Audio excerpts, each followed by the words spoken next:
Hola y bienvenidos a nuestro programa Ciberseguridad para Humanos, el lugar donde descubrir y conversar sobre temas de ciberseguridad en castellano desde el punto de vista del mundo real. Bien, soy Eugene y nuestro tema de hoy tratará sobre el segundo capítulo de una de las plataformas más potentes en la gestión centralizada de la seguridad empresarial, Trellis ePolicy Orchestrator, o más conocido como Trellis EPO. En nuestro primer capítulo ya desglosamos las funcionalidades y hablamos de la arquitectura de Trellis EPO. Y hoy nos vamos a enfocar en las buenas prácticas y consejos reales a la hora de usar, gestionar e instalar esta increíble herramienta de seguridad. Pues venga, al lío. Desde el punto de vista de la arquitectura, los componentes de Trellis EPO son principalmente tres. El Trellis EPO en sí, que es un servidor de base de datos, además, que suele ser el SQL Server, que es con el que yo he trabajado, y los agentes. Así, los agentes son, que ya lo expliqué en el primer capítulo, el software que se instala en esos endpoints, en esos terminales de usuario que queremos proteger. Normalmente se instalan de manera remota, pero también se pueden instalar esos agentes de manera local. Antes de seguir más adelante con la parte de este capítulo que más interesa, me gustaría comentar que la comunicación entre el servidor Trellis EPO y sus agentes va siempre cifrada a través de un protocolo HTTPS. Y además lleva firmas digitales, ¿vale? Esas firmas digitales son muy buenas porque verifican la identidad del servidor EPO. Esto no es una cosa menor. El agente solo recibe instrucciones de su servidor EPO y lo confirma a través de esas firmas digitales. Es importante tener esto en cuenta por si algún día os topáis con el escenario de tener que transicionar o mover todos vuestros agentes de un servidor EPO antiguo a uno nuevo que hayáis desplegado. Aparte de crear las nuevas firmas para ese nuevo, os recomiendo que hagáis la transición de los agentes por lotes, es decir, poco a poco, y manteniendo los dos servidores EPO activos durante un periodo suficiente, incluso aunque hayáis movido todos los agentes al nuevo servidor, para ver que todo funciona y tengáis la opción posible, en caso de que algo no vaya tan bien como pensabais, de volver a la solución antigua. ¿Vale? Bien, vamos ahora a hablar de las buenas prácticas para implementar una solución de Trellis EPO. Lo primero que debemos elegir es si queremos adquirir o continuar con el uso y la gestión de Trellis EPO.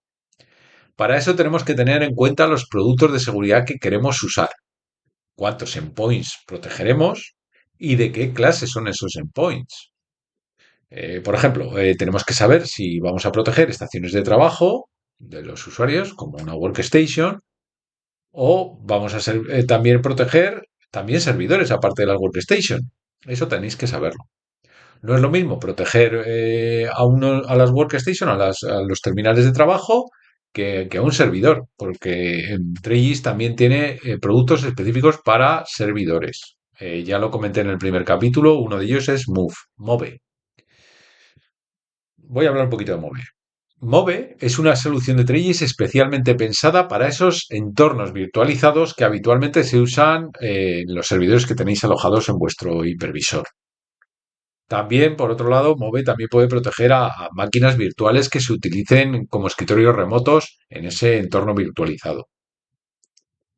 Aparte de saber el número de endpoints que queréis proteger y de qué clase de endpoints vais a proteger, también deberéis de saber cómo es vuestra arquitectura de red. Es muy importante saber cómo es vuestra arquitectura de red para elegir las licencias más apropiadas para vuestra empresa.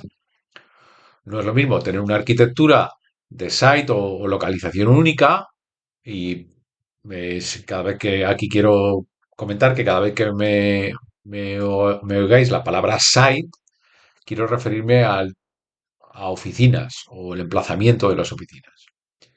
No es lo mismo site único que estar la red dividida en varias localizaciones, unidas por túneles o cualquier otro tipo de conexión dedicada.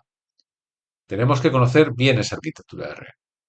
También tendremos que tener en cuenta la escalabilidad, en el caso de que la empresa crezca, que es lo habitual, y tengamos más dispositivos a proteger. Y que se puedan abrir, además, otros sites en otras regiones de nuestro propio país o del extranjero. Esa es otra opción. Más cosas a tener en cuenta. La integración. La integración con otras herramientas la tenemos que considerar porque podemos tener ya otras herramientas de ciberseguridad en uso. Y eso incluye la compatibilidad, no solo la integración. Por supuesto, otro de los principios que siempre hay que tener en cuenta en ciberseguridad, ya lo comenté en el anterior capítulo, es la centralización, para que toda la gestión se produzca desde una consola de monitorización única, digámoslo así. Y lógicamente, el que posiblemente sea el más limitante de todo lo que tenéis que considerar a la hora de adquirir vuestras licencias y de pensar vuestra arquitectura de Trellis, es el presupuesto. Esto es algo que, como expertos de la ciberseguridad, pues a veces tener más en cuenta que los datos técnicos no nos gusta, pero no nos queda otra que ajustarnos al presupuesto que tenemos para cuando queremos adquirir una herramienta o cuando queremos sencillamente expandir esos servicios de Trellis EPO en este caso. Sobre las licencias, pasa algo parecido a lo que ya comenté para Splunk. La adquisición de licencia de Trellis es a través de partners o socios. Los partners son empresas asociadas que proporcionan, normalmente en exclusiva, productos Trellis u otros servicios en un área geográfica determinada. En cada país suele haber varios partners de Trellis. Lo ideal es que tengáis una relación fluida y constante con vuestro partner.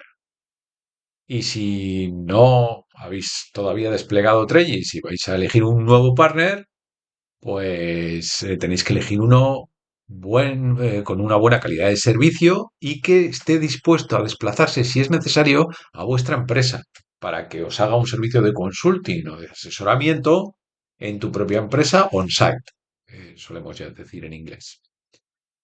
Un partner siempre te va a aconsejar bien sobre las licencias, todas esas licencias que se adaptan mejor a tu entorno empresarial.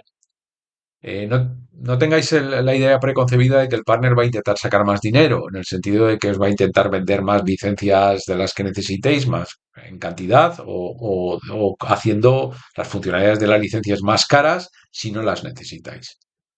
Mi experiencia personal es totalmente la contraria. El partner busca que tú estés contento con el producto que venden y fidelizarte. Al final es lo que les interesa. Te van a aconsejar bien sobre los productos que desde su punto de vista tendrías que adquirir para proteger tu red empresarial. Y como estos partners quieren fidelizarte, pues además ofrecen servicios de consulting, que al final es lo que les reporta, pues normalmente más dinero que las propias licencias que venden. Este servicio de consulting o de asesoramiento es muy interesante, sobre todo muy técnico, cuando empezáis a manejar Trellis. Cuando empezáis a manejar Trellis o os enfrentáis a un desafío de un producto nuevo de Trellis muy complejo, pues no está nada de más, aunque sea un poquito caro, que venga un experto técnico en consulting de Trellis, de vuestro partner, para ayudaros. Porque os va a dar, ellos tienen muchísima experiencia porque solo trabajan en Trellis y vosotros como ingenieros de ciberseguridad igual estáis manejando 7 o 8 diferentes herramientas de ciberseguridad, desgraciadamente. Y entonces ellos os van a ayudar mucho en el despliegue y en el uso de esa nueva capacidad o de Trellis si no tenéis experiencia.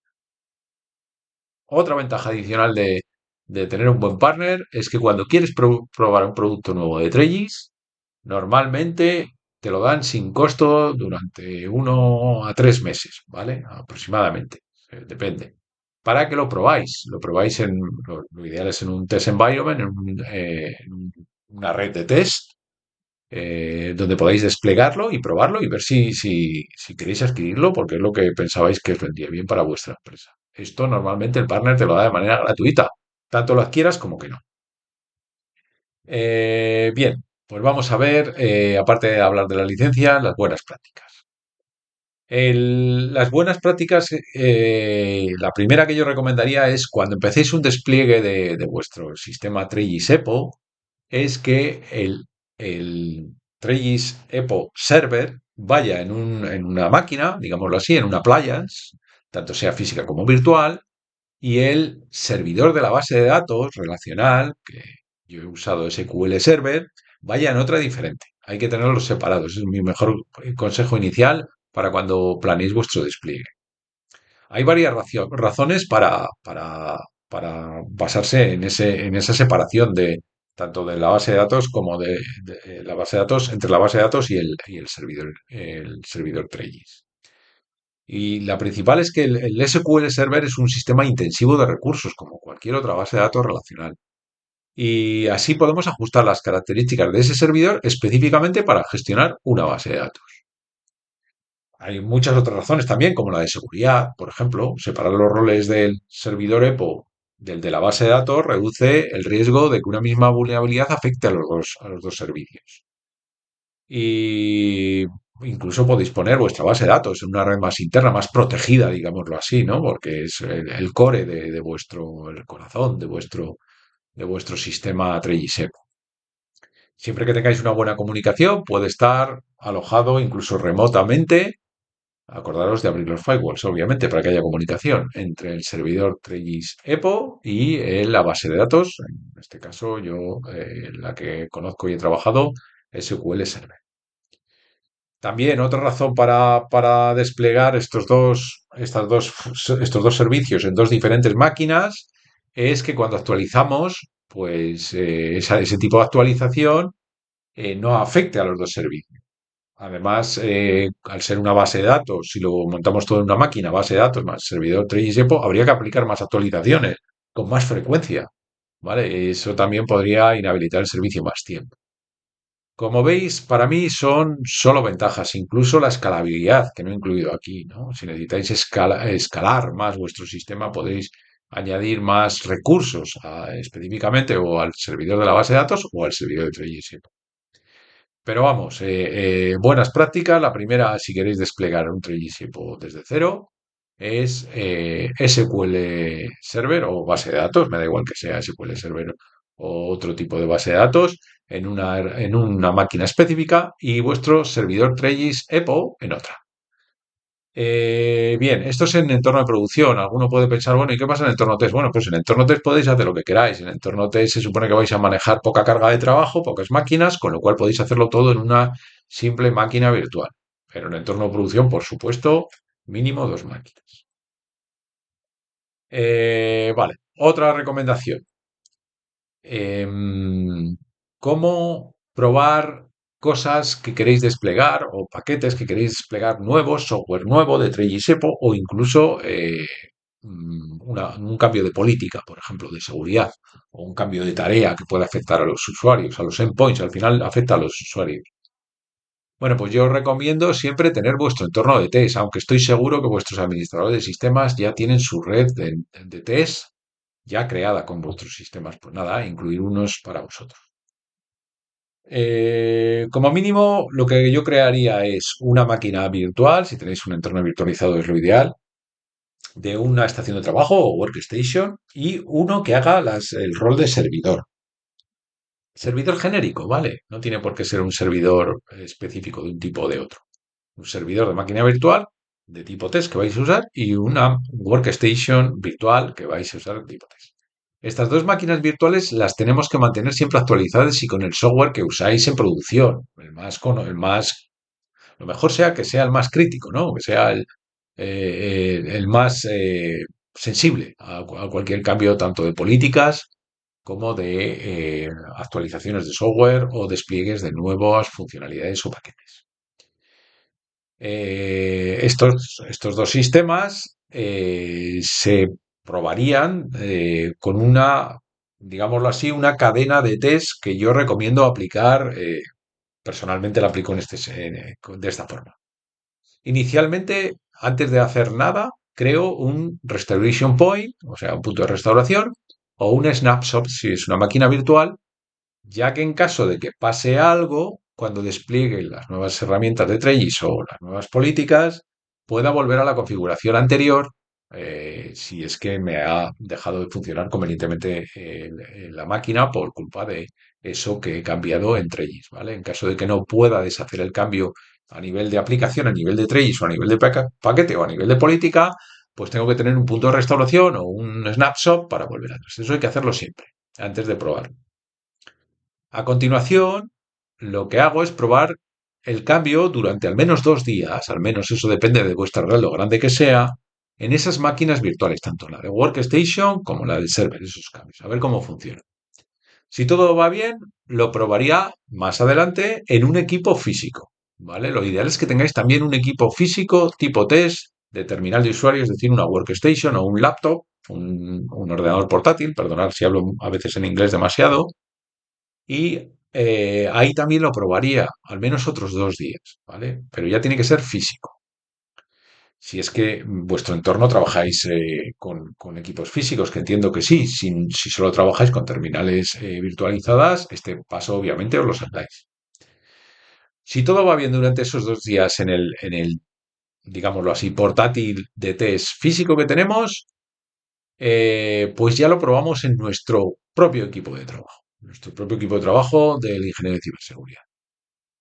Y ahí lo tenemos que probar al menos otros 2 días más. Llevamos 6 días, ¿eh? Antes de desplegar una nueva funcionalidad. Bien, aquí para un momento. ¿Hay que hacerlo siempre para todos los cambios?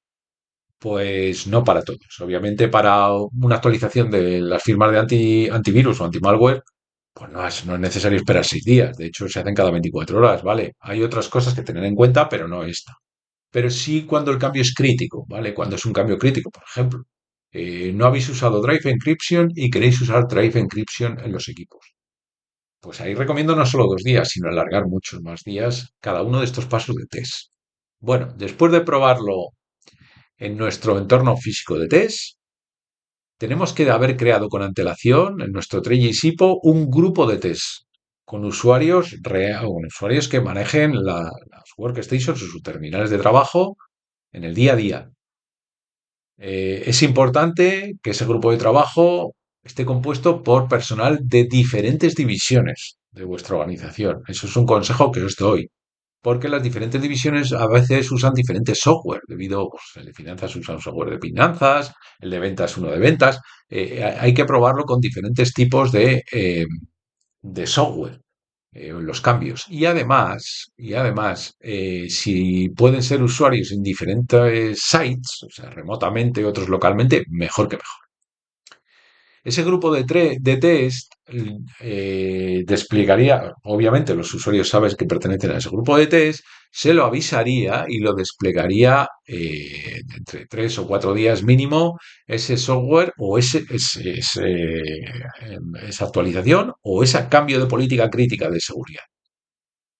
3 o 4 días para ver si todo funciona, a ver si recibes alguna queja. Aquí abre un inciso. Para crear este grupo de test, una recomendación, aplicar etiquetas a los equipos gestionados en el System Tree. ¿Vale?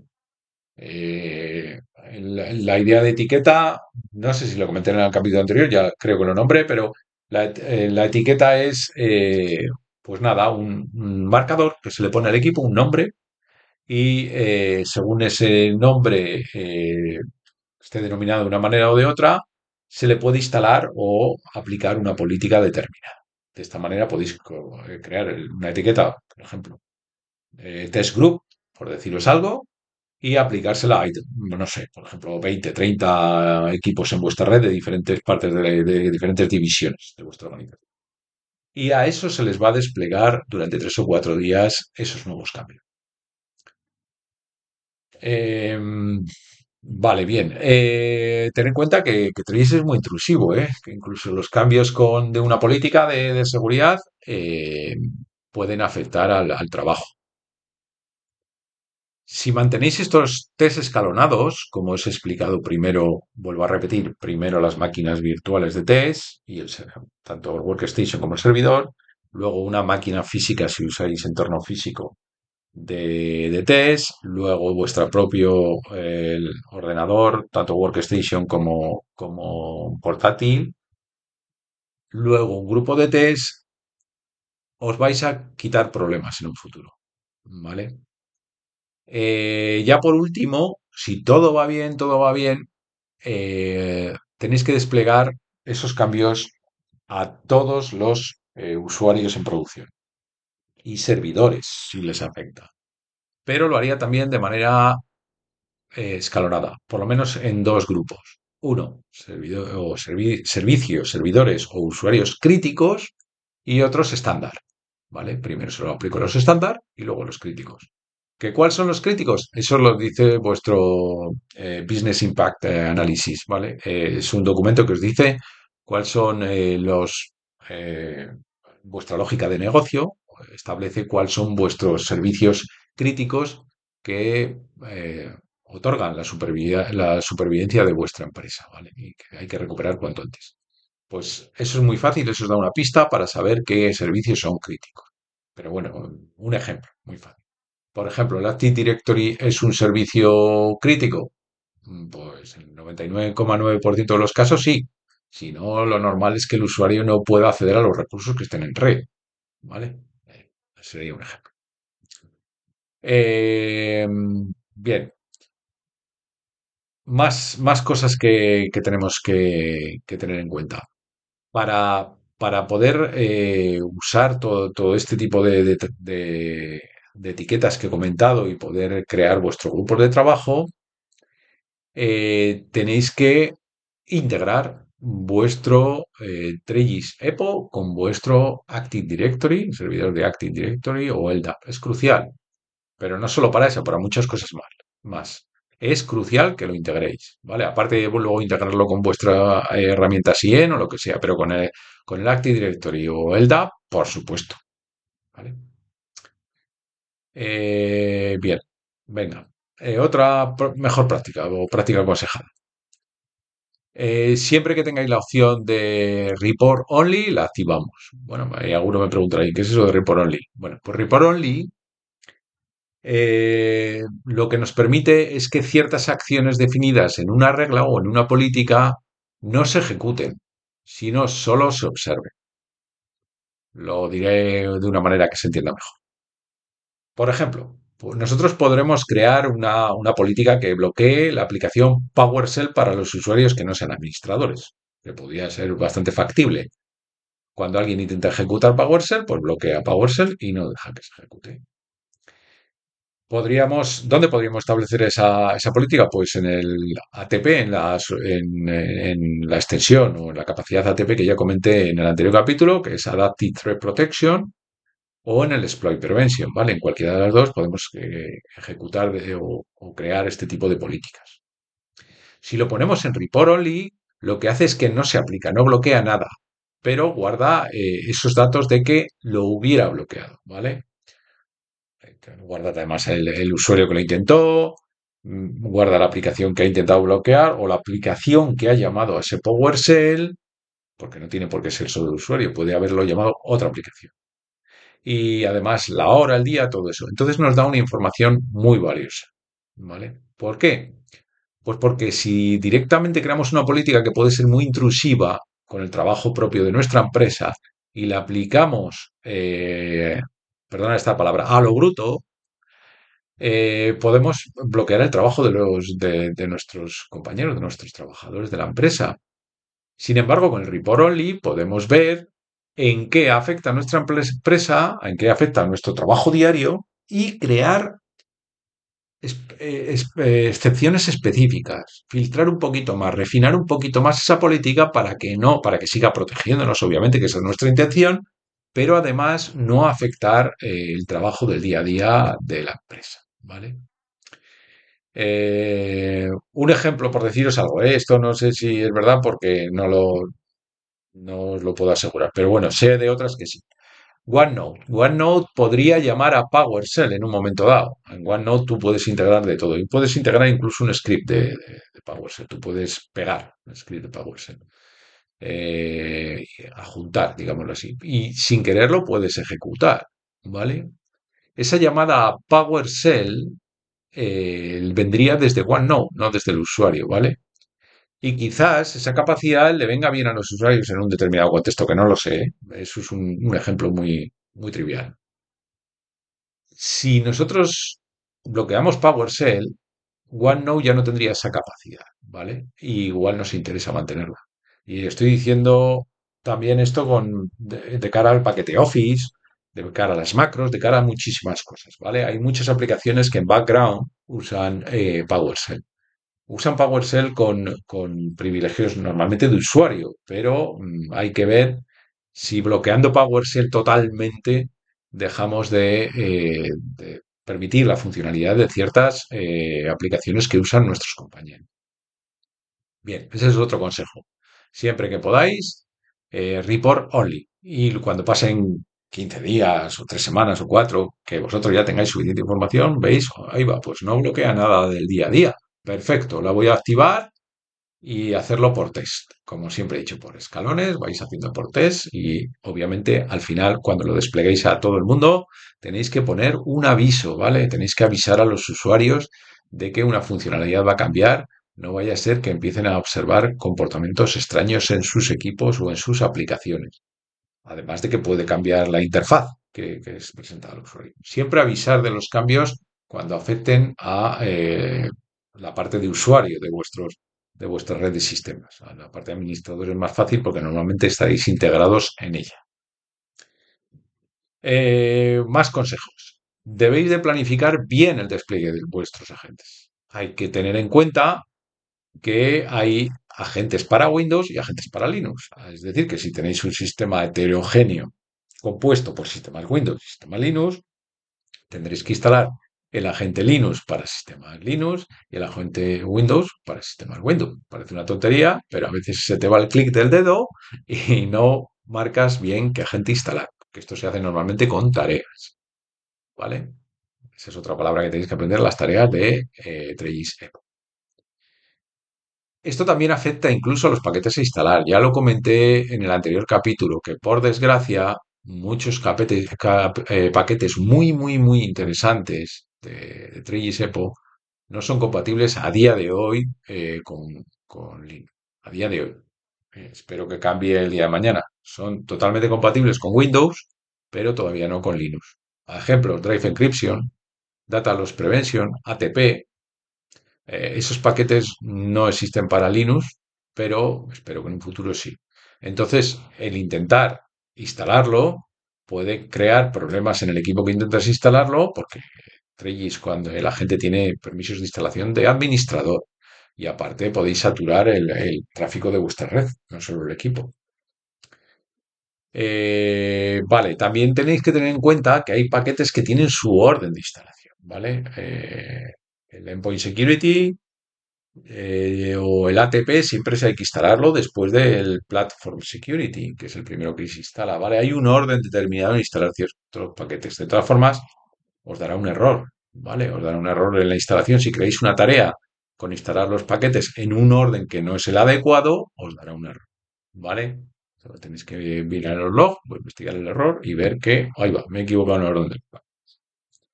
Más consejos. Tareas de escaneo. Las tareas de escaneo consumen muchos recursos, obviamente, del equipo que está siendo escaneado. ¿Por qué? Porque la gente es el que escanea el equipo y usa los propios recursos del propio equipo donde está instalado, es decir, de vuestros terminales de trabajo.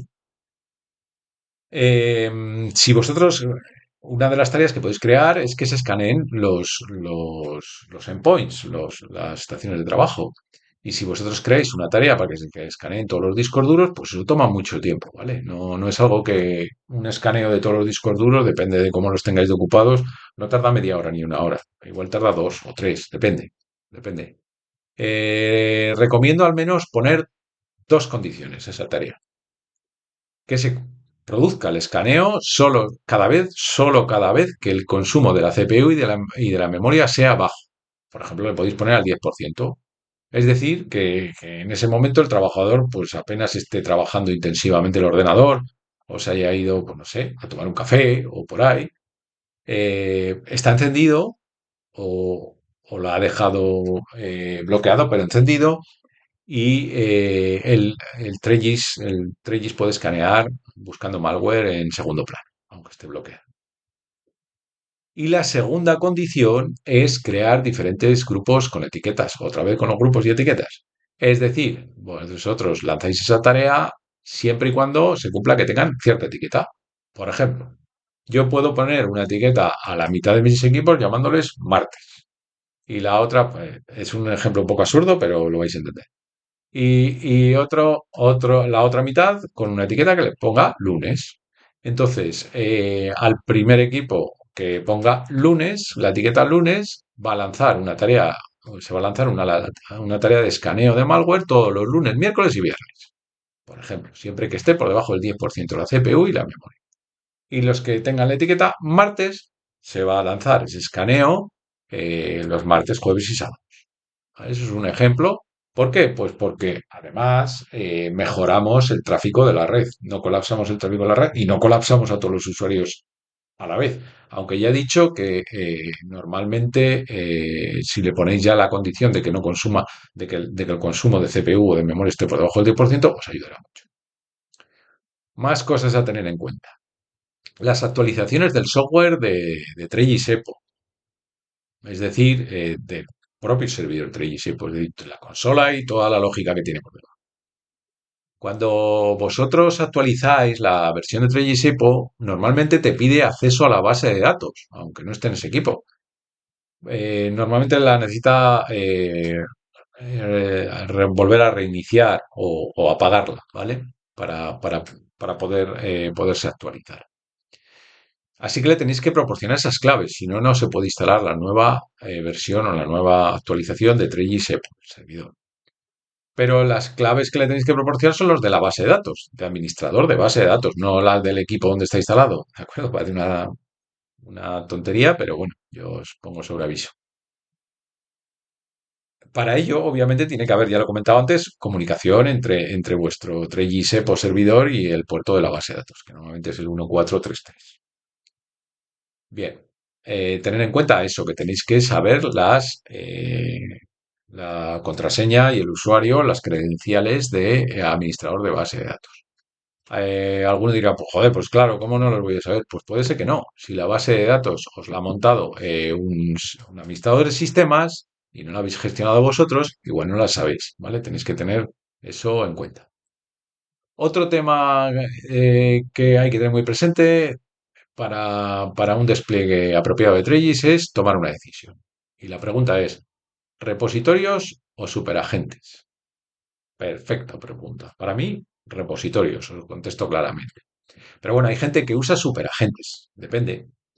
Un superagente, ¿qué es un superagente? Un superagente es un agente de Trellis que se le ha promovido a superagente. Es decir, que aparte de realizar sus funciones, puede hacer algunas adicionales, como la de repositorio. Un superagente se le puede promover a superagente desde la consola Trellis EPO. No hay que ir al equipo en sí. ¿Y qué es un repositorio? Pues un repositorio es donde Trellis guardará todas las actualizaciones, paquetes y también las firmas de los antivirus que se actualizan, estas últimas, mínimo una vez al día, las firmas de antivirus. Es decir, nosotros tenemos que tener un repositorio donde los agentes van a por ese software. Cuando se les da la orden de Trellis IPO de actualizarse, todos los días, pues mínimo las firmas de los antivirus, los agentes van a ese repositorio.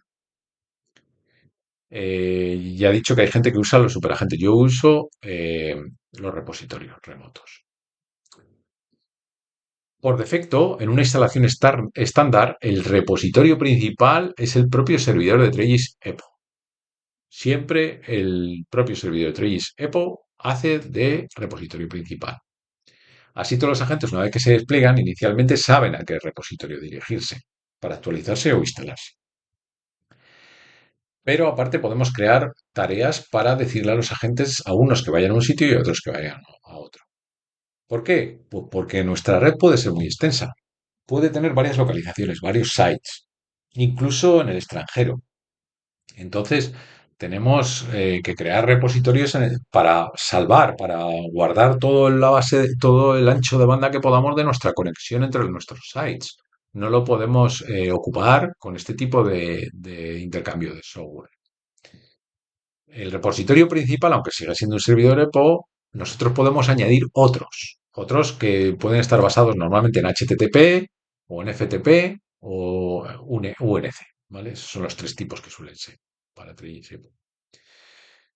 De esta manera, ¿yo qué haría? Pues desplegar un repositorio en los sites remotos, en cada site remoto, y usar el principal para mi red local. Vamos a poner un ejemplo. Tenemos una red con dos oficinas, una está en Berlín y otra en Madrid, interconectadas por una VPN o por un túnel dedicado, me da igual. Pero todo se gestiona desde el Trellis EPO servidor de Madrid. La idea es desplegar un repositorio adicional en Berlín que proporcione ese software localmente a la red de Berlín. Y en Madrid lo proporciona ese repositorio el propio servidor EPO. De esta manera, cuando los agentes se quieren actualizar o quieren descargarse lo que sea, lo hacen a nivel local, no crean tráfico entre los dos sites, pudiendo colapsar la red de Madrid y Berlín si no lo hicieran así, ¿vale? Obviamente estos repositorios tienen que estar conectados y gestionados por Trellis EPO, donde se le puede poner una tarea con prioridades. Es decir, no solo le puedo decir a Berlín, oye, vete a tu repositorio de Berlín a buscar tu software.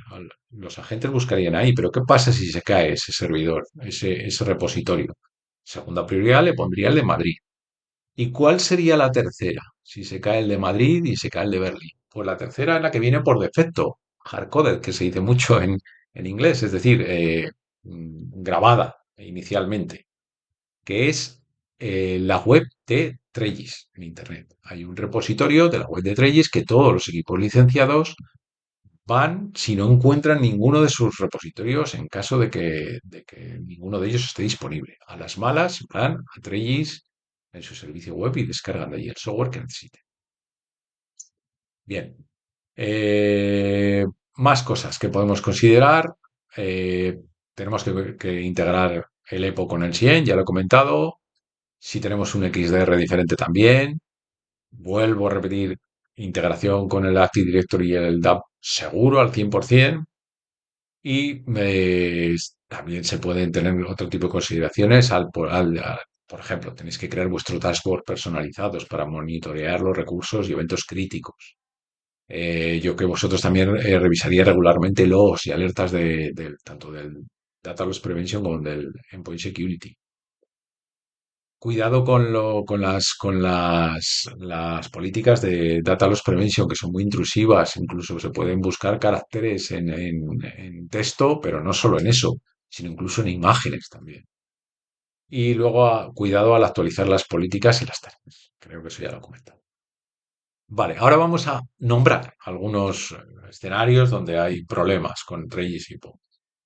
Yo he vivido pues varios momentos en los que he tenido que hacer troubleshooting, que se dice en inglés, ¿no? Que es reparación de algún pequeño problema o bug o sencillamente mala configuración de nuestro Trellis. No voy a poner ejemplos porque hay muchísimos, pero sí que voy a decir cosas que podéis encontrar.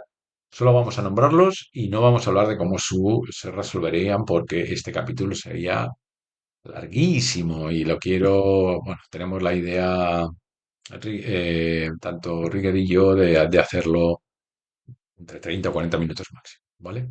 Algunos fallos que nos podemos encontrar. Podemos encontrarnos problemas de comunicación entre EPO y los agentes. Ojo con las firmas que he dicho que se le puede decir que un agente dependa de un EPO particular y si lo movemos de un sitio a otro y no le marcamos que ahora depende de otro, no se va a enterar. Problemas con las políticas que no se aplican. Errores en la actualización de los DATs o contenido. ¿Qué es un DAT? Un DAT es el típico archivo comprimido que nos da la actualización de las firmas de seguridad del malware o antivirus. Que sea. Ya he dicho, como mínimo, cada 24 horas tiene que estar actualizado, como minimísimo. Podemos tener problemas con extensiones o componentes que no se instalan adecuadamente, ¿vale? Podemos puede tener problemas de acceso a la consola EPO normalmente. Esto se soluciona con el firewall o con la firma digital, cuando usáis HTTPS. Normalmente tenéis que usar los certificados digitales adecuados. Problemas con reportes y consultas, etcétera. Hay muchos más problemas. Bien, pero ¿para qué os he nombrado los problemas? Alguno dirá, joder, si no me da ninguna solución. Bueno, pues porque hay herramientas para echar un ojo mejor a estos problemas, ¿vale? Hay un ejecutable que es el CMD Agent, .exe, que es el que fuerza la comunicación con el agente. Se puede hacer también desde la consola de la gráfica, ¿vale? De la interfaz gráfica, pero también se puede lanzar desde una interfaz de consola de comandos. Luego hay también el McAfee Agent Status Monitor, que también interactúa con EPO. Luego se pueden ver los logs. Hay varios logs principales. Uno es el más vc.log y el server log. Hay más, pero esos son los más principales. Y luego también hay herramientas de Trellis, de soporte de Trellis, ¿vale? Que son específicos. Y una de las que os quiero nombrar es el MER, ¿vale? MER, McAfee MER, que dice Minimum Escalation Requirements. O vale, no me dice nada eso, ¿vale? ¿Qué hace el MER? Vale, el MER lo que hace es una herramienta que captura los logs de, de vuestra solución Trellis Evo. Captura muchos logs, ¿vale? Tanto no solo del Trellis Evo, sino de la comunicación con la base de datos y los errores que podrían dar. Normalmente esa herramienta las captura y vosotros podéis marcar qué puede capturar y qué no. Obviamente a vosotros no os hará gracia si trabajáis en un entorno de clasificación o de información sensible que capture mucha información. ¿Por qué? Porque esa información capturada no es para vosotros. Vosotros podéis ver el log directamente. Esa herramienta captura el log para ser mandado al servicio de soporte de McAfee externo, perdón, Trellis. Pero el servicio de Trellis os da con la licencia un support service. Y normalmente en primer escalón eh, rápidamente te piden que les mande los logs a través del MER. Echar un ojo si les podéis mandar el MER o no, porque necesitáis depurar la información que mandáis para no desvelar nada sensible o clasificado de vuestra red. De todas formas, bueno, pues mi experiencia con el Trellis Support, pues bueno, hay de todo. Pero sí que os diré que casi más aprendes tú a solucionar los problemas que encuentres o a las malas a través de un consultante, ¿vale? De tu consultante, de tu partner más cercano. Porque el servicio de support de Trellis, a no ser de que sea algo muy crítico, pues pasas por muchos escalones y tienes que repetir muchas veces lo que te pasa y no lo logran entender muy bien porque no conocen tu red, es muy difícil. Y si les das todos los datos, pues igual la conocerían mejor, todos los datos que obtiene el MER, pero obviamente estás dando demasiados datos sobre tu red para que es muy goloso para cualquier atacante. Yo no lo haría, eso. Hay otras herramientas, ¿vale? Hay otras herramientas que proporciona Trellis que son para mí mucho más interesantes y que uso aún más, ¿vale? En caso de recuperar contraseñas, en Drive Encryption, desbloquear equipos y eso, hay herramientas específicas de Trellis. Y vamos a cambiar al tema, vamos a ir a por el punto de una última preguntita antes de cerrar, ¿vale? ¿Qué es EPO en la nube o EPO local? ¿Qué es lo que necesitáis? Bueno, pues es muy fácil de contestar. En local o a veces on-premise, que digo yo, normalmente es ideal para ti ese tipo de despliegue cuando tú requieres un control total, personalización de la herramienta y tienes restricciones además en cuanto a que tus sistemas son clasificados o sensibles y debes de cumplir una normativa de que no puedes igual mandar los datos fuera. Ahí EPO on-premise, es decir, local, ¿vale? Ojo que Trellis manda siempre, como el TIE, ya lo expliqué en el primer capítulo, información fuera, aunque en teoría hay hashes, pero bueno, eso lo podéis deshabilitar también si queréis. ¿Cuándo usar o cuándo elegir la solución de EPO on cloud en la nube? Pues cuando requiere menos mantenimiento, menos personal, aunque al final siempre requiere personal, ¿eh? Quitaros de la cabeza eso de los jefes piensan, no, es que on cloud todo, no necesitas gente. Bueno, mentira. Al final necesitas gente que entienda de esa herramienta o cloud, pero que al final es lo mismo casi que on-premise, pero bueno, necesitas, yo creo que el mismo personal. Las actualizaciones podrían ser más automáticas, los datos sensibles, pues no podrían ser tratados ahí, pero siempre que trabajéis con datos o una red que no tenga datos clasificados o muy sensibles, pues bueno, podéis elegir on cloud.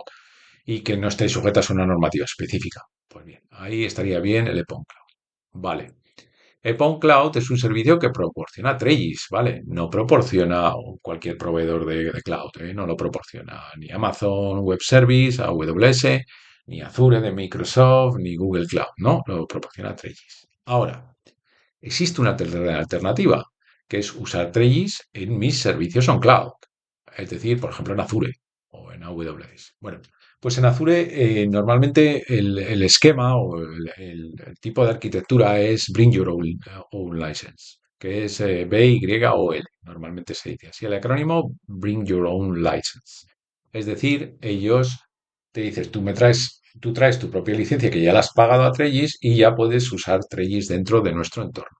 En AWS está mucho más integrado, ¿vale? El EPO3. En AWS, si tienes vuestras máquinas en AWS, ahí puedes hacer todo. Puedes traer tu propia licencia desde la calle y pasar todos tus servicios desde la calle, desde vuestro site y usar todo en cloud en el futuro o híbrido. O en el caso de pero en el caso de AWS, además, existen de que la opción de pagar por los endpoints que protejas. O sea, directamente ya te proporciona un servicio de Trellis sin que traigas tu propia licencia. Con lo cual está mucho más integrado. Y bueno, vamos a ver, como cierre. Trellis, EPO para mí sigue siendo una de las plataformas más robustas, tanto para la gestión centralizada de seguridad como casi acercándose con las capacidades de un XDR. No es un XDR porque no gestiona o no recibe gestión y automatización de todos los dispositivos de red, que sería lo ideal, el XDR ideal del mundo mundial, pero bueno, pero ya se acerca cada vez más a él porque tiene unas capacidades muy avanzadas. Tiene extensiones como Endpoint Security, Data Loss Prevention, Drive Encryption, Advanced Threat Protection, Move y muchas más, ¿vale? Ya comenté también Solid Core, por ejemplo. Protege tus datos y tus endpoints con una gran eficiencia y eficacia, en mi opinión.